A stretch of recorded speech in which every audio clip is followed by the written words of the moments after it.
오늘 말씀은요, 하나님이 주신 말씀은 잠언 1장 7절입니다. 우리 한 목소리로 봉독하겠습니다. 시작. 여호와를 경외하는 것이 지식의 근본이거늘 미련한 자는 지혜와 훈계를 멸시하느니라.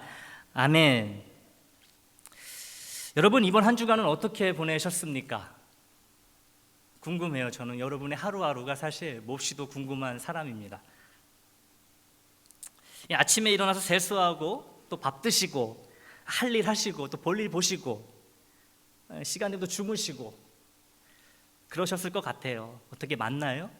매일매일이 비슷하셨죠? 어제와 다를 바 없는 평범한 하루하루를 사셨을 것 같습니다. 저도 그래요. 특히 직장 생활하시는 분들은 아이고 또 월요일이야, 언제 주말이 오나, 이 매일매일 이 다람쥐 쳇바퀴 돌듯이 똑같네 라는 생각들을 종종 하실 거라고 생각을 합니다. 저도 군 생활할 때 제일 힘든 날이 월요일이었어요. 월요일 출근하는 날. 그런데 더 솔직하게 이야기하면 신앙생활에서도 우리는 자꾸 이런 식의 생각들을 한다는 거예요. 이런 식의 생각들. 하나님을 믿으면 뭔가 특별한 일이 있어야 될 것 같은데 왜 특별한 일이 없지? 왜 맨날 똑같지? 환상, 음성, 기적, 어떤 이 드라마틱한 이 응답 같은 게 있어야 되는데 도대체 왜 없는 거야? 라는 생각들을 한다는 거죠. 특히 누군가의 독특한 간증 이야기를 들을 때는 더 그래요.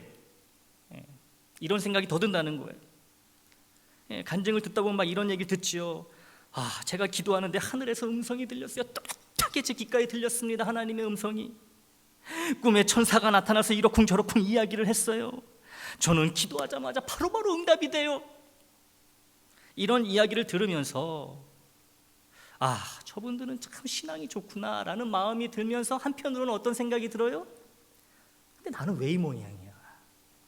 내 삶은 왜 이런 거야? 나는 왜 저런 게 없는 거야? 내 신앙에 문제가 있나? 이런 생각들을 우리가 한다는 거예요. 비교하면서. 우리가 믿는 하나님은 물론 기적의 하나님이십니다. 굉장하신 분이에요. 그렇죠. 홍해를 쫙 가르시고 5천 명을 먹이시고 이 죽은 자를 다시 이렇게 세우시는 분이 우리 하나님 주님이십니다. 그런데 반면에 우리의 삶은 어때요? 우리 대부분의 이런 삶은 날들은 이런 기적 영화 같은 장면이 아니라 그냥 평범한 일상이라는 거예요. 너무 평범해요. 뭐가 없어요. 하품이 나서 지루할 정도로 똑같다는 거예요. 물이 바위에서 솟아나지도 않습니다. 나의 삶에는. 천사가 찾아와서 같이 밥 먹으러 가자는 얘기도 안 해요. 성경이 보면 다 나오는 얘기인데. 혹시 천사랑 점심 식사 해보신 분 계신가요? 천사랑? 없지요. 저도 없어요. 참 천사가 오면은 모란가게 모시고 가가지고 맛있는 거 대접할 수 있는데 안 와요. 천사가 안 와요. 그래서 이런 질문을 하게 됩니다. 이런 정말 하품 날 정도로 지루한 이런 평범한 나의 일상에도 하나님이 과연 함께 하시는 걸까? 이런 질문이 든다는 거예요. 아무 일도 일어나지 않는 이런 평범한 나의 일상인데 신앙적인 의미가 도대체 있는 걸까? 나는 왜 살아가면서 별다른 감동이 없는 걸까? 지루하기만 하고 따분하기만 할까? 짜증만 나는 걸까? 주일에는 그래도 교회 모여가지고 우리 애장 식구들과 예배드리고 교제하다 보면 조금 은혜가 들어오는 것 같은데 왜 월요일만 되면 그때부터 일주일 내내 이 메마른 삶을 살아가는가? 도대체 나에게 무슨 문제가 있는 건가? 오늘은요, 이런 고민을 가지신 분들에게 하나님의 말씀을 통해 답을 드리고자 해요. 이럴 때는 성경의 잠언이 우리에게 중요한 답을 줍니다. 잠언. 여러분 생각해 보셨나요? 잠언은요, 성경에서 가장 평범한 책입니다. 너무 평범해요. 여러분 다른 성경들 한번 보세요. 다른 성경의 다른 부분들을 보세요. 창세기에는 뭐가 나와요? 하나님의 말씀으로 천지를 창조하시는 어마어마한 스토리가 나옵니다. 출애굽기는 여러분 말씀드렸죠. 홍해가 갈라지는 기적이 나와요. 매일같이 40년 동안 여러분 만나와 메추라기가 쏟아집니다. 반석에서 물이 터져 나오고요. 여호수아서는 또 어때요? 그냥 여리고성을 뱅글뱅글 일찍 돌았는데 그냥 무너져 버립니다. 가장 강력한, 가장 튼튼한 그 성이 무너져 버려요. 열왕기서는요, 또 엘리야가 불새를 타고 그냥 하늘나라로 직행하는 그런 장면이 나옵니다. 다른 성경들은요, 기적이 많이 등장해요. 그런데 잠언은 어때요? 여러분, 잠언. 잠이 올 만큼 지루한 말씀이라서 잠언이라고 하는 사람들도 있어요. 잠언. 잠잘 때 잠, 말씀언. 그만큼 여러분 별게 없다는 거예요. 읽다 보면은 기적도 없고요, 환상도 없고요, 예언도 거의 없어요. 사실 보면 여러분 뭐 이런 게 성경에 들어가 있나라고 생각이 들 수도 있다는 거예요. 그냥 일상적인 이야기들입니다. 이런 거예요. 예를 들면 게으른 자야, 개미에게 가서 그 하는 것을 보고 지혜를 얻으라. 술을 즐겨 마시는 자와 고기를 탐하는 자는 가난하게 될 것이다. 다투는 여인과 함께 사는 것보다 옥상 한 모퉁이에 거하는 것이 나으니라. 이런 이야기가 성경에 있어요. 이 잠언이에요, 잠언. 진짜 이게 무슨 성경인가 싶기도 합니다.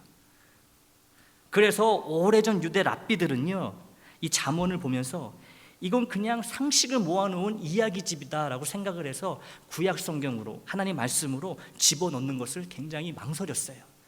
이거를 하나님 말씀으로 받아야 되나 말아야 되나. 왜냐하면 너무 일상적인 얘기거든요. 너무 상식적인 이야기예요. 그런데 여러분 이상하게도요, 이 신학교에서 잠언을 강의한 많은 그 교수님들이 공통적으로 하는 말이 있어요. 뭐냐 하면 학생들이 가장 좋아하는 과목이 이 잠언이었다는 거예요. 잠언. 왜 그럴까요, 여러분? 왜 이 말씀이, 이렇게 평범한 말씀이 왜 이렇게 인기가 많은가? 아마 여기 계신 분들 중에도 잠언 말씀을 특별히 사랑하시는 분들이 계실 거예요. 왜 그럴까? 이 잠언은요, 우리같이 평범한 사람들이 평범한 일상에서 어떻게 지혜롭게 살 수 있는가를 다루고 있기 때문에 그래요. 바로 우리들의 이야기라는 것이죠. 예를 들면 이런 이야기입니다. 잠언에는 이런 말씀들이 나와요. 이 부부 사이에 이 갈등을 어떻게 피할까? 돈 문제를 어떻게 지혜롭게 다룰까? 친구와 오래 신뢰를 유지하려면 어떻게 해야 할까? 이 직장에서 어떻게 해야 정직하게 살아갈 수 있을까? 자녀를 어떻게 바르게 양육할까? 말을 어떻게 지혜롭게 할까? 이런 평범한 이야기들이 평범한 나에게 필요한 이런 말씀들이 잠언에 있기 때문에 우리가 잠언을 읽다 보면 빠져들게 된다는 것이죠. 이처럼 잠언은요, 일상의 신앙 매뉴얼과도 같은 책이라고 할 수 있습니다. 그런데 여기서 중요한 게 있어요. 오늘 본문 잠언 1장 7절을 다시 보시기를 바랍니다. 제가 읽어볼게요.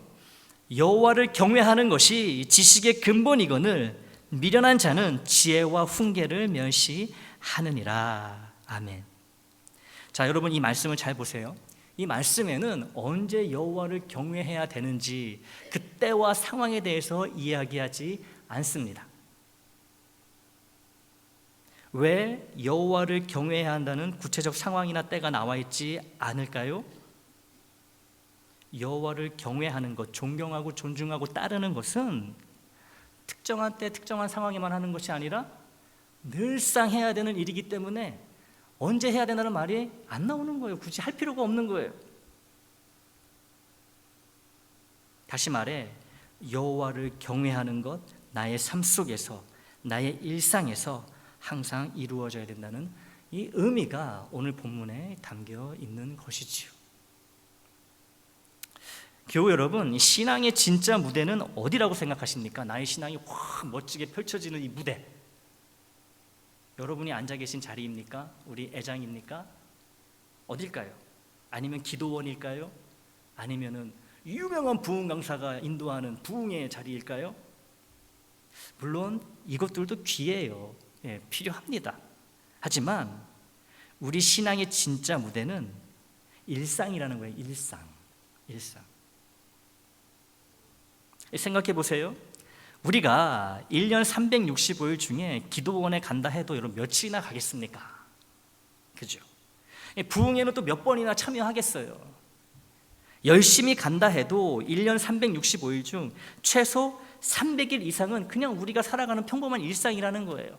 나의 일상은 300일 이상이 된다는 거예요. 1년 중에 가장 많은 시간을 보내는 나의 일상이 바로 나의 신앙이 발휘되는 무대가 된다는 거예요. 당연한 거 아니겠습니까?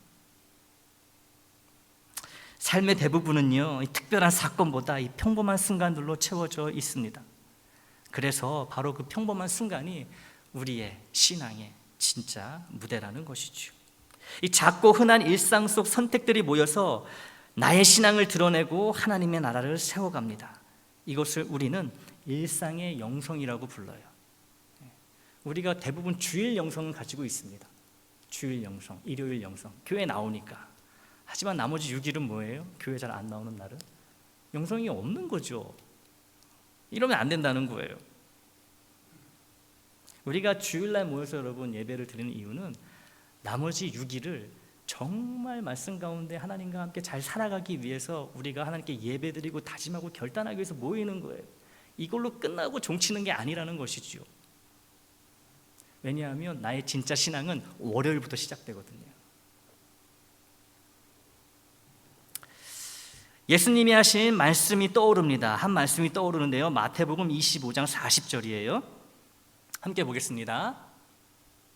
시작. 임금이 대답하여 이르시되 내가 진실로 너희에게 이르노니 너희가 여기 내 형제 중에 지극히 작은 자 하나에게 한 것이 곧 내게 한 것이니라 하시고. 아멘. 이 가정에서 어린 손주를 돌보며 이유식을 먹이고 밤에 울 때 안아 달래는 이 따뜻한 이 손길, 안아서 달래는 이 따뜻한 손길, 직장에서 맡은 일을 끝까지 책임지고 정직을 지키는 모습, 이 아파트 복도나 엘리베이터에서 만난 이웃에게 먼저 손을 흔들며 인사하고 혼자 사는 사람에게 안부를 먼저 물어주는 이런 작은 친절, 그리고 또 우리 애장에 와서 주변을 깨끗이 정리하거나 주방에서 조용히 설거지하는 이 묵묵한 섬김, 이 모든 것이 여러분 이 사람에게 하는 것 같지만, 그렇게 보이지만 사실은 주님께서 말씀하신 것처럼 지극히 작은 자 하나에게 한 것이 곧 내게 한 것이 되어서 사실은 우리의 이런 작은 친절과 이 착한 행실, 섬김들이요, 사람에게 하는 것이 아니라 예수님께 드리는 사랑의 행위가 된다는 거예요. 이렇게 사랑을 표현한다는 것이죠. 그렇기에 우리의 평범한 일상은 예수님을 만나는 거룩한 장소이고 성령이 드러나는 능력의 장소이며 우리의 성품이 새롭게 빚어지는 변화의 장소가 되는 것입니다. 그래서 우리의 일상이 너무너무 중요한 거예요. 바울도 골로새서 3장 23절에서 이렇게 강조합니다. 함께 볼까요? 시작. 무슨 일을 하든지 마음을 다하여 주께 하듯 하고 사람에게 하듯 하지 말라. 아멘. 우리의 일상적인 모든 행동이 사람을 위한 것이 아니라 주님을 향한 사랑의 고백이 된다는 것, 여러분 이것을 잊지 마시기를 바랍니다. 이것을 잊지 않으면 여러분 지치지 않아요. 신앙생활할 때, 섬기고 봉사할 때 몸은 지칠 수 있지만 마음은, 영혼은 지치지 않는다는 거예요.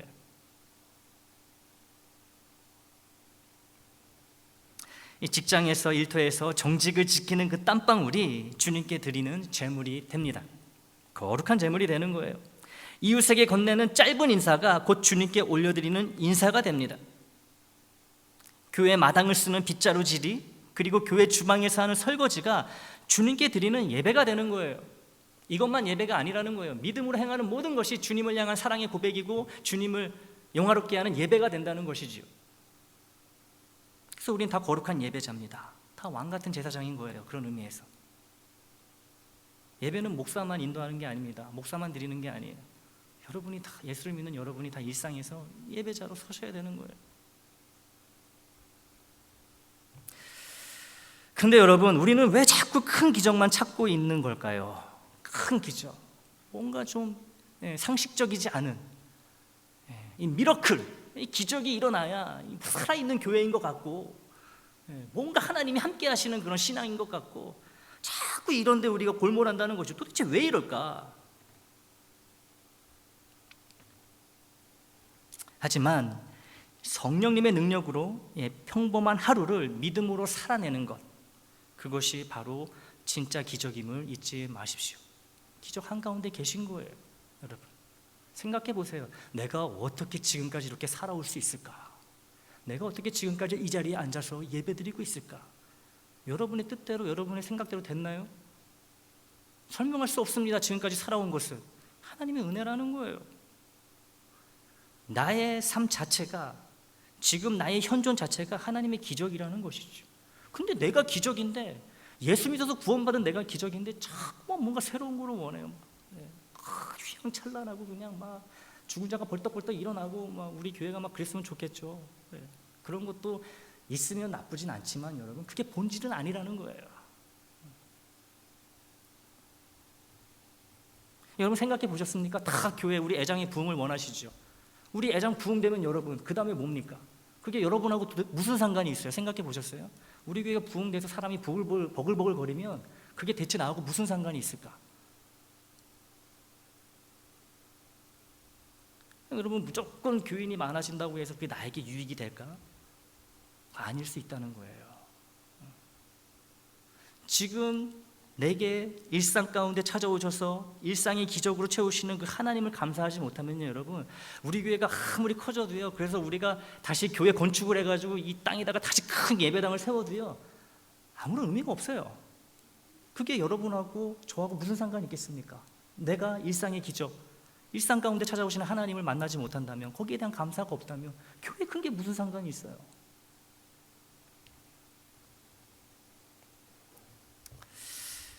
일상의 기적, 이 성경 속 인물들을 보면서 확인해 보겠습니다. 먼저 느헤미야. 성벽을 쌓은 사람이죠. 무너져 내린 이스라엘 성벽을, 예루살렘 성벽을 쌓은 사람입니다. 느헤미야는요 여러분 아시는 것처럼 선지자도 아니었고 제사장도 아니었고요, 그냥 관리였어요. 관리. 그것도 이방 나라의 관리였습니다. 바사, 페르시아 왕궁에서 일하는 그냥 관리였다는 것이죠. 그런데 유대인이었던 이 느헤미야는 어느 날 예루살렘 성벽이 무너졌다는 소식을 듣고 굉장히 마음 아파합니다. 사랑하니까, 자신의 조국을 사랑하니까, 또 자신의 그 동포들을 사랑하니까 이 예루살렘 성벽이 없으면은 그 거룩한 도시가 그냥 막 외적의 침입에 그냥 속수무책 없이 당하고 막 그러니까 잠을 잘 수가 없는 거예요. 괴로워가지고. 그래서 뭘 했지요? 느헤미야는 먼저 기도했습니다. 기도했어요. 얼마나 일상적인 겁니까 여러분? 기도하는 거. 기도했어요. 4개월 동안 금식하며 기도했어요. 아주 평범합니다 여러분. 기도했어요 그냥. 그 다음에는 왕에게 허락을 구해서 예루살렘으로 갔어요. 가서는요 여러분 사람들을 불러 모아서 조직을 합니다. 이 부분은 당신들이 맡으시고 또 저 부분은 또 당신들이 맡으시고 우리가 성벽을 차근차근 쌓아갑시다. 이 느헤미야가 한 일은요 매일매일 성벽 공사를 감독하고 이 사람들을 격려하고 이 적들의 방해를 물리치고 그냥 바쁜 일상을 살았다는 거예요. 우리와 별반 다르지 않은 그런 일상을 살았어요. 느헤미야는. 기적이 있었습니까? 없었어요. 아무런 기적도 없었습니다. 성벽이 하룻밤 사이에 뚝딱 세워진 것도 아니에요. 천사들이 와서 돌을 날라주지도 않았습니다.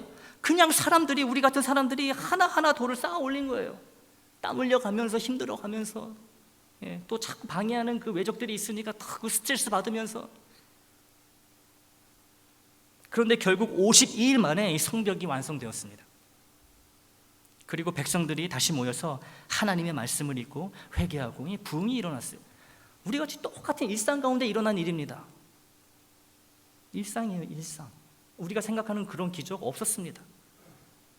그냥 성실하게 하루하루 살아가다 보니까, 하나님의 뜻대로 살아가다 보니까 힘을 합쳐가지고 말씀대로 열심히 일상을 살아가다 보니까 하나님이 결국은 세워주신 거예요. 이 일상의 기적이라는 것이지요. 우리 신약으로 한번 넘어가 볼까요? 브리스길라와 아굴라로 우리가 생각해 볼 수 있습니다. 이분들도 여러분 뭐 특별한 기적을 행하신 분들이 아니에요. 그런데 성경에 기록되어 있습니다. 그 이름이 아주 정확히 기록되어 있어요. 이 부부죠, 부부.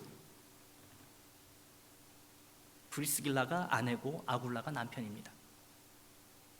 아내의 이름이 더 먼저 나왔어요. 이것을 저 같은 성경학자는 어떻게 해석하냐면 아내의 믿음이 남편의 믿음보다 더 좋았다라고 해석을 합니다. 뭐가 됐든 간에 훌륭한 부부예요. 이 부부 아시지요? 이 부부의 직업이 뭐였죠? 천막을 만드는 평범한 사람들이었습니다. 하루하루 일해서 벌어먹고 사는 그런 일꾼들이었어요. 노동자들이었습니다. 이 바울이 고린도에 갔을 때 여러분 이 부부를 만납니다. 근데 바울도 천막을 만드는 사람이었잖아요. 동종업계의 사람입니다. 그래서 바울과 이 두 사람이, 이 부부가 함께 일을 하면서 여러분 복음을 주고받고 믿음의 교제를 나눴어요. 그런데 여러분 이 부부에게 특별한 게 무엇인지 아십니까? 자신들의 집을, 가정집을 교회 장소로 열었다는 거예요.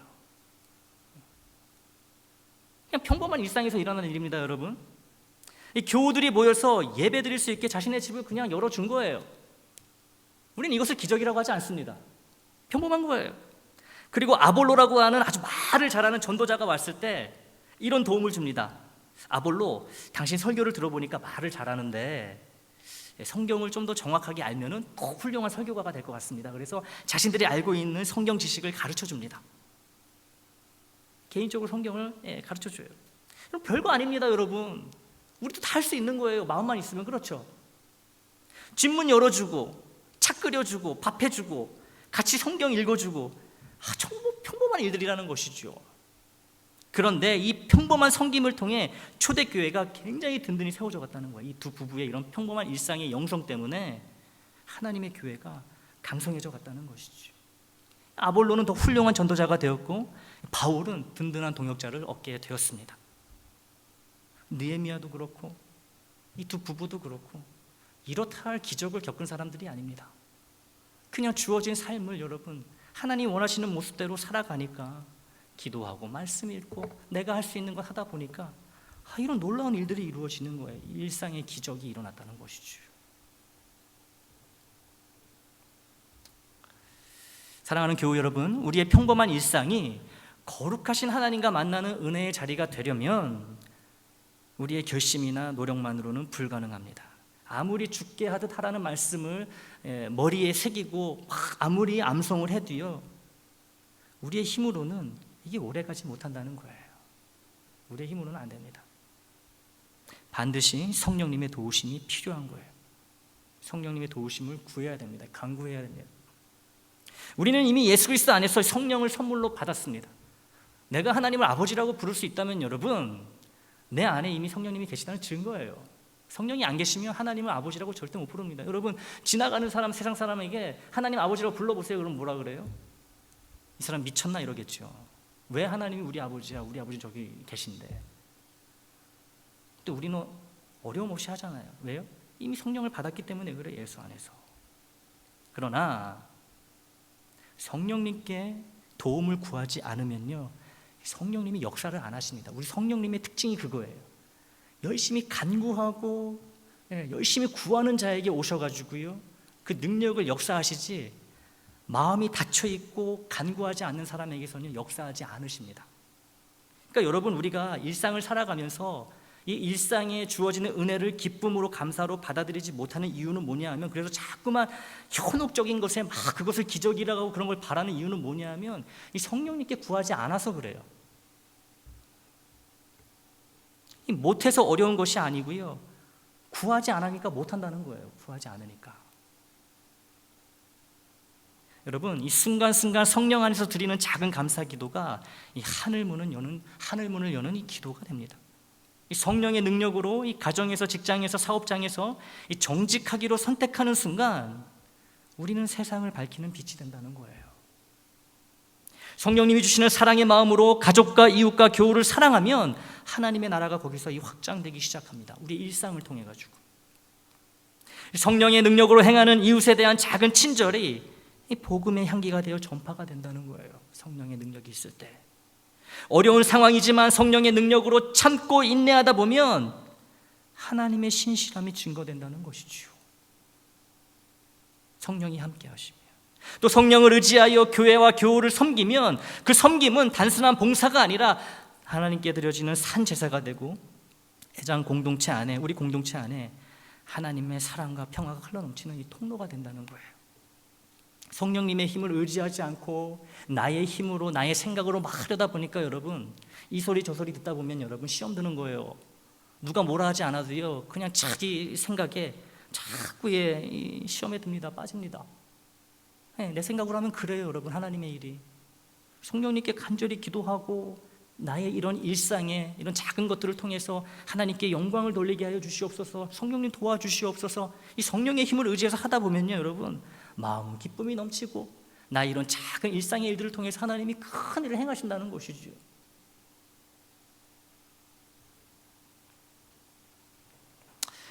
사랑하는 애장 식구 여러분, 우리는 자꾸만 이 특별한 체험, 드라마 같은 아주 드라마틱한 기적만을 신앙의 증거라고 생각할 때가 있습니다. 여러분 그렇지 않아요. 누가 어디 가서 막 엄청난 간증해도 여러분 기죽지 마세요. 내가 예수를 믿고 하나님의 자녀가 되고 구원받은 것, 그거에 비하면요 세상의 그 어떤 간증도요 아무것도 아닙니다. 이미 가장 큰 간증거리가 있으니까 여러분 다른 이러고 저러고 하는 소리에 주눅들지 마시고 부러워하지 마세요. 그냥 저분은 저런 은혜를 받았구나, 축하합니다, 이러면 되는 거예요. 성경은 말합니다. 진짜 신앙의 무대는 바로 나의 평범한 일상이라고 말하고 있어요. 잠언의 그 수많은 말씀이 그 증거입니다. 여러분, 일상이 중요하지 않으면요 여러분, 잠언 같은 말씀이 왜 들어갔겠습니까? 룻기 같은 말씀이 왜 들어가겠어요? 여러분 룻도 여러분 무슨 기적이 있습니까? 없어요. 없습니다. 그런데 우리의 일상이 중요하고 일상에서 하나님이 역사하시기 때문에 이런 말씀들이 들어간다는 거죠. 에스더서도 마찬가지고요 여러분. 우리가 하루하루 살아가는 그 평범한 순간들이야말로 하나님께서 가장 많이 우리를 만나주시는 거룩한 자리임을 기억하시기를 바랍니다. 가정에서 아이를 돌보는 일, 직장에서 땀 흘리며 책임을 다하는 일, 교회에서 작은 섬김을 감당하는 일, 이 모든 평범한 일이 사실은 하나님께 올려드리는 거룩한 예배입니다. 혹시 이렇게 생각하시는 분이 계신지도 몰라요. 목사님, 저는 나이도 많고 이 몸이 불편해서 할 수 있는 게 별로 없어요. 젊은 사람들처럼 열심히 봉사도 못하고 뛰어다니며 섬기지도 못해요. 이런 분이 계실지도 모르겠어요. 하지만 기억하십시오. 우리 하나님은요 나의 작은 순간, 작은 마음까지도 이 귀하게 받으시는 분이라는 거예요. 예를 들면요, 가정에서 손주가 있으신 분들, 가정에서 손주를 위해 간절히 기도하는 그 마음, 이것만으로도 하나님께 영광이 된다는 거예요. 충분히 하실 수 있잖아요. 교회에 사정이 있어서 오지 못할 때에도 이 말씀을 붙잡고 이 감사하는 그 태도, 이 병상에서조차 교회와 교우들을 위해, 우리 애장과 애장 교우들을 위해 축복하는 그 작은 기도, 이 모든 것들이 하나님 앞에서는 모두 소중한 예배가 된다는 거예요. 그러니 여러분, 나는 이래서 저래서 못해요, 이제는 핑계라는 거죠. 여러분, 핑계라는 거예요. 느헤미야의 일상처럼, 브리스길라와 아굴라의 일상처럼 우리의 일상도 하나님 손에 붙들릴 때 세상을 바꾸는 귀한 자리가 될 줄 믿습니다. 여러분의 가정과 일터, 교회와 이웃 속에서 그렇게 성령과 동행하며 소중하고 귀한 일상을 거룩하게 살아가시기를 좋으신 주님의 이름으로 축원합니다.